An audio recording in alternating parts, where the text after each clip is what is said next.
Région Bonglav, des maires en grève. Des maires de la région Bonglav sont en grève. Ils ont brandi des banderoles hier devant la préfecture de Tsurmandid, réclamant la destitution du préfet pour abus de fonction et mauvaise gouvernance. Les 24 maires concernés menacent de fermer les bureaux des communes jusqu'à ce que leurs revendications soient satisfaites. Ils contestent les droits excessifs, voire abusifs, que la population paie à la préfecture. Il en est ainsi des 80 milliards d'autorisation de sortie pour les bovidés, 600 milliards pour le permis de construction de tombeaux, 50 milliards pour l'organisation de spectacles ou le retournement de morts. Le coût de la fiche individuelle de bovidés, qui devrait être à 5 milliards, dépasse parfois les 80 milliards et peut aller jusqu'à 120 milliards. Les forces de l'ordre ont quadrillé les lieux du sit-in hier.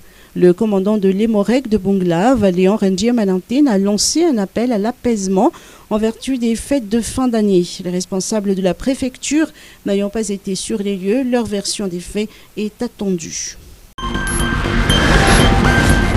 Compagnie des Jésuites de Madagascar, le révérend père Jocelyn Rabesson nommé nouveau provincial. Le révérend père Jocelyn Rabesson, 53 ans, est le nouveau provincial de la Compagnie des Jésuites de Madagascar pour un mandat de 6 ans.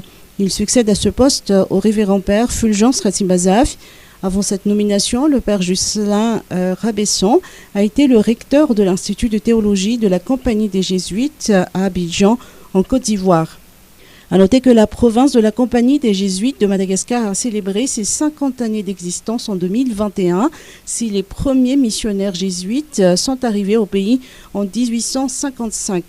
Actuellement, la compagnie est présente dans 12 des 22 diocèses du pays.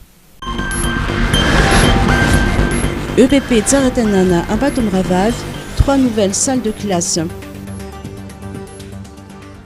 L'association Madagascar Development Fund a fait don d'un nouveau bâtiment scolaire de 3 salles de classe équipées de mobilier scolaire, de latrines aux normes, ainsi que de kits scolaires à l'EPP de Tsaratanan, commune d'Ambatumravav à Rivumam. Pour ce projet, MDF a obtenu un financement de ses partenaires Atsum Foundation et d'une firme britannique Stiver International, dont 200 élèves en bénéficieront.